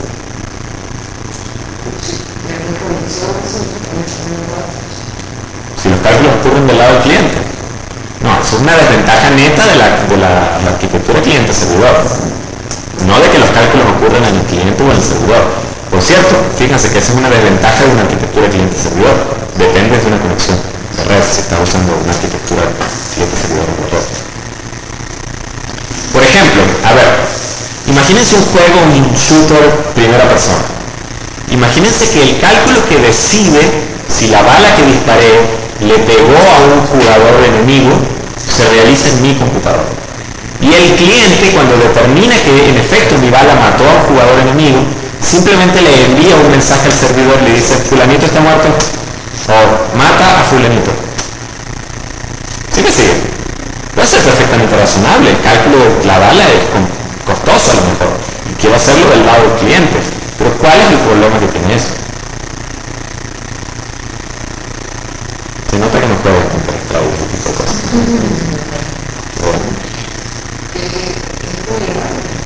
¿A qué? ¿Ah? Claro, por supuesto. Imagínate que yo hackeo mi cliente y entonces añado cierta funcionalidad en la que, no sé, con control X voy ciclando los jugadores que están conectados y con control W mato al jugador que actualmente está seleccionado. Clic, Cira, Angélica, Maurín, control W. Entonces el sistema manda el mensaje al servidor y dice: Maurín muere, y Maurín muere instantáneamente, y entonces tú estás jugando y de golpe ¡puf! ¿Sí me sigue? Ahora, peor aún. Por ejemplo, ¿qué pasaría si, este es un ejemplo por supuesto bastante ridículo, ¿no? Pero ¿qué pasaría si la validación de un password yo la hago en el cliente y no en el servidor? Entonces ustedes están haciendo login y entonces cuando hacen login el servidor dice: sí, mira, no sé, este es el password del cliente, del usuario. Tú en el cliente confirmas si eso concuerda o no concuerda. Ese es probablemente el sistema más fácil de hackear que existe. ¿Ok? ¿Te das cuenta? O peor aún, ¿qué pasaría si el retiro, ¿ok?, y el depósito en una cuenta bancaria se hace del lado del cliente? ¿Ok? Eso también es grave, porque yo podría entonces hacer una transferencia y cortar la parte del código que hace el retiro de mi cuenta, y entonces le deposito dinero a Angélica, pero el sistema no retira de mi cuenta. ¿Ok? O sea, entonces mudar lógica al cliente tiene ventajas, porque nos permite quizás quitarle carga al servidor, pero tiene desventajas porque hace que la aplicación sea potencialmente vulnerable a problemas de seguridad, y hay que tener cuidado con eso. Entonces, cuando uno habla, por ejemplo, de un cliente que tiene muy poca lógica, que no hace casi nada, uno lo llama cliente liviano. Cuando uno habla de un cliente que hace mucho o que tiene lógica, uno lo llama un cliente pesado. ¿ok? Entonces ese fue, por ejemplo, uno de los grandes saltos que ha tenido y que está teniendo la tecnología web en estos momentos. Ese salto empezó, ojo, me puedo equivocar, pero por lo menos quizás en sus orígenes es muy traciable hacia Gmail y a cosas anteriores, ¿no? El hecho de Ajax, por ejemplo, o sea, tener mucho JavaScript corriendo del lado del navegador, haciendo cosas, haciendo lógica, y me conecto al servidor solo cuando necesito obtener o hacer cierta información. Por ejemplo, ese tipo de cosas revolucionaron un poco la industria web precisamente por eso, que ahora puedo tener clientes mucho más pesados, que hagan más lógica y que por lo tanto le fuerzan a los servidores a tener que manejar mucha menos carga que antes, ¿ok? Y eso, por ejemplo, ha disparado la mejora de un montón de tecnologías. O sea, JavaScript, por ejemplo, ha cambiado radicalmente, ha mejorado muchísimo en los últimos 7 años. En estos días estuve trabajando con alguien en JavaScript, tenía años que no trabajaba en JavaScript, y te pones a buscar librerías, te pones a buscar frameworks, te pones a buscar, el lenguaje corre mucho más rápido, o sea, hay una cantidad de mejoras realmente impresionantes, ¿okay? Entonces, bueno, eso se debe un poco a eso, pues a esa visión, a la visión de, hey, no, vamos a empezar a poner lógica del lado del cliente, inclusive juegos de videos. Hoy en día uno puede hacer juegos de video 2D y 3D en JavaScript perfectamente, sin ningún problema, ¿okay? Entonces es algo que va a avanzar mucho en el futuro. ¿Se entiende? ¿Okay? Ventajas, desventajas, fundamentalmente. Bien, otro concepto, quizás muy conocido, es la arquitectura web. A pesar de que por debajo la arquitectura web funciona como una arquitectura cliente-servidor, ¿okay? O sea, básicamente, de nuevo, el navegador web es un programa cliente en todos los términos de lo que es un cliente-servidor, y los servidores web son servidores en todo el sentido de un servidor en arquitectura cliente-servidor, ¿okay? Sin embargo, es una arquitectura tan particular que ha traído tantas cosas y es tan usada que uno tiende a pensar en términos de arquitectura web y no en términos de cliente-servidor. O sea, cuando yo hablo de cliente-servidor, por ejemplo, generalmente me estoy refiriendo a cosas como World of Warcraft, Counter-Strike o a estas aplicaciones que funcionan de hecho de esa manera.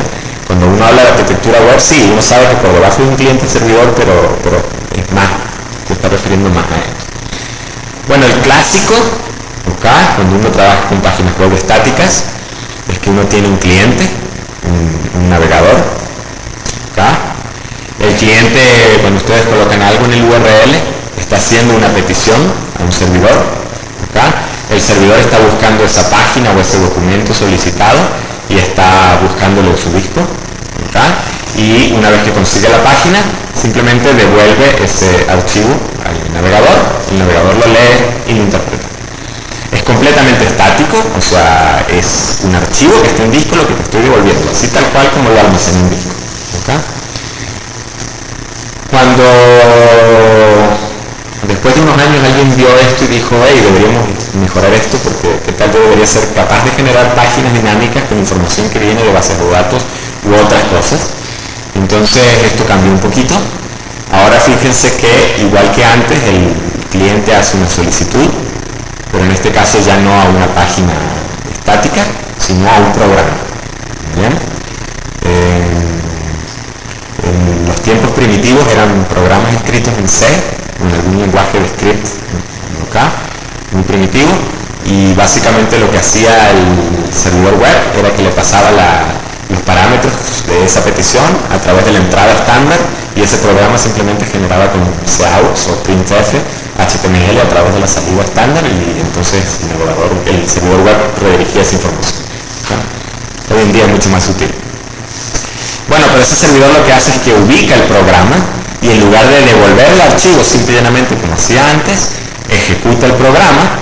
El programa, por supuesto, puede hacer acceso a base de datos o conectarse con cualquier otro programa que sea necesario y genera un resultado dinámicamente, genera un resultado en HTML o en cualquier XML o cualquier otra cosa, que es en texto generalmente, aunque puede generar una imagen dinámicamente, eso es perfectamente válido, y envía ese resultado al navegador que lo interpreta y lo despliega.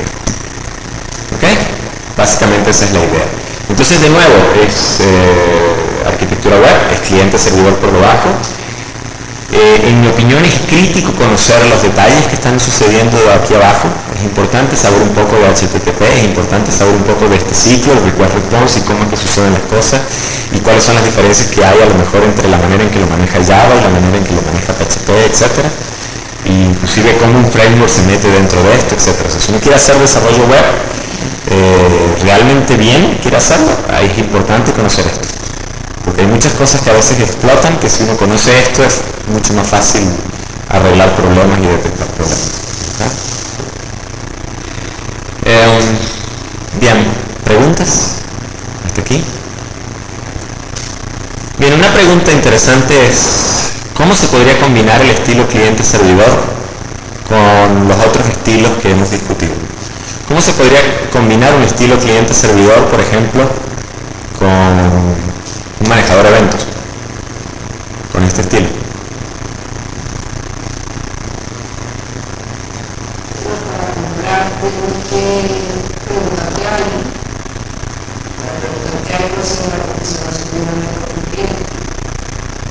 Sí, podría ser. Podrías verlo como un evento que solicito todos los productos que puedo comprar. Y entonces, como respuesta a ese evento, obtienes algo. Esa podría ser una opción. Pero eso, fíjate que no me dice nada del cliente servidor. Por ejemplo, yo podría hacer algo así. Yo podría decir, ok, lo que voy a hacer es que voy a poner a correr el manejador de eventos en un servidor, en una máquina, ok. Y básicamente aquí va a haber una interfaz para que cada subsistema que está corriendo en un equipo aparte, en un computador aparte, cada subsistema se registre, ¿ok? Y además cada subsistema va a proveer una API, una interfaz estándar para que el manejador de eventos les haga llevar los eventos. ¿Se dan cuenta? Entonces yo puedo decir que aquí entre los subsistemas y el manejador de eventos hay una arquitectura cliente-servidor, donde esto está corriendo en una máquina, en un servidor, uno se conecta y esto está corriendo en otra máquina y está constantemente escuchando por eventos, por ejemplo. ¿Acá? Lo mismo podría ser quizás en una arquitectura por capas. Yo podría agarrar y plantear la idea de que la lógica de negocios, por ejemplo, está corriendo en un servidor aparte. Y que entonces lo que hacen las capas de presentación es que simplemente se conectan a la lógica de negocio y envían las peticiones, obtienen respuestas y interactúan, modifican algo en la interfaz de usuario. Entonces esa sería una forma interesante de poder duplicar, de poder reutilizar esa capa de lógica de negocio sin tener que copiar entre distintas interfaces, sin tener que incorporar el código en cada una de esas interfaces. ¿Okay? En cada una de esas interfaces. ¿Me siguen la idea? Entonces yo podría tener, por ejemplo, quizás, yo podría tener aquí un servidor con la lógica de negocios y con la persistencia, y aquí tengo múltiples clientes, ¿okay? De distintos tipos, que se están conectando a ese servidor, ¿okay? Haciéndole peticiones. Entonces, entre la capa de interfaz de usuario y la capa de lógica de negocios tengo una arquitectura cliente-servidor. Podría ser.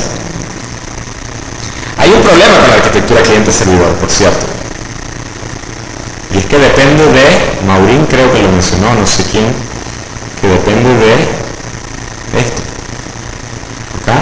Si esa red es rápida, bueno, mis interacciones aquí van a ser rápidas. Si esa red es lenta, mis interacciones van a ser lentas. Todo el que haya jugado alguna vez algún juego multijugador en línea sabe que, bueno, si uno está jugando Counter-Strike que tiene mucho lag, va a ser difícil jugar, porque esas sincronizaciones entre lo que realmente está sucediendo y lo que tú estás viendo que está sucediendo van a tardar tiempo. ¿Okay? Entonces yo voy a apretar una flecha para moverme y el personaje va a tardar en moverse, y cuando se mueva a lo mejor otro jugador ya me dio 2 vueltas y me hizo algo ¿ok? Entonces esa dependencia de la red, ojo, en el caso de que usemos una arquitectura cliente-servidor con red, puede ser un problema. Puede ser lento, pueden haber retardos, etc. ¿Okay? Es algo que hay que tener en mente. ¿Preguntas? ¿Hasta aquí?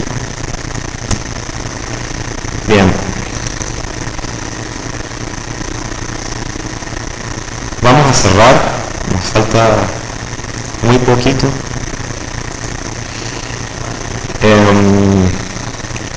Bueno, una arquitectura, por ejemplo, peer-to-peer, un sistema distribuido, es aquel donde yo tengo un conjunto de nodos y cada nodo se conecta a otros nodos acá del sistema según sus necesidades.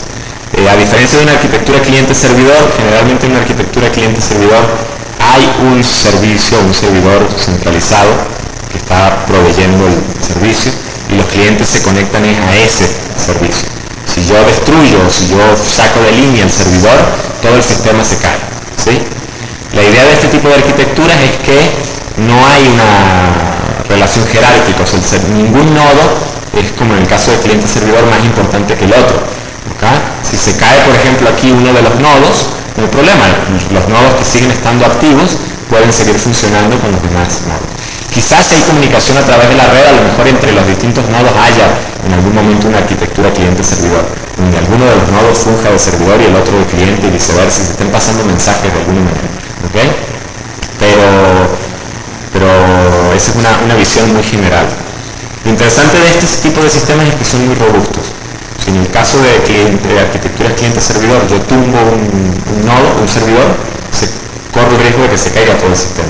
Si aquí tumbo un nodo, ok, usamos los otros. ¿Okay? Y esto es la base, por ejemplo, de arquitecturas muchas arquitecturas que se utilizan hoy en día para compartir archivos, el file sharing, cosas como Torrent, ¿conocen? Torrent, acá.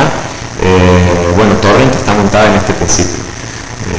Y un montón de yo tengo años que no utilizo. No sé si los viejos de Ares también. Los de Ares funcionaba así, Napster hasta donde sea funcionaba así, Kazaa funcionaba así, todos estos nombres que de nuevo no sé cuáles siguen vivos o cuáles no realmente, se basan en este mismo principio. ¿Okay?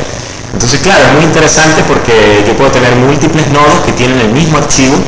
Entonces yo no me estoy bajando el archivo de un único servidor y estoy consumiendo ancho banda de ese único servidor y estoy sobrecargando ese ancho banda que tiene que dar ese único servidor. Simplemente yo puedo tener 50 usuarios que tienen el mismo archivo y yo me bajo un trocito de este usuario, un trocito de este usuario, un trocito de este usuario y un trocito de este usuario.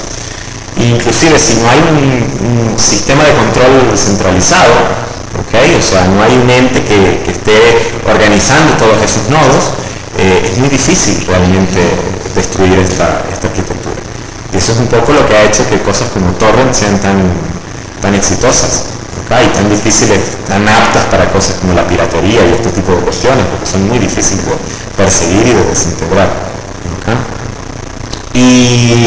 Y no se utilizan solo para eso, o sea, por ejemplo, se pueden utilizar para bajar la última distribución de Linux, ¿okay? Inclusive una vez vi un software de trabajo colaborativo que estaba basado en Eclipse, era un plugin de Eclipse, que uno podía tener un directorio, una carpeta con documentos, archivos de Word, ese tipo de cosas, y él se conectaba con los pares utilizando protocolos peer-to-peer.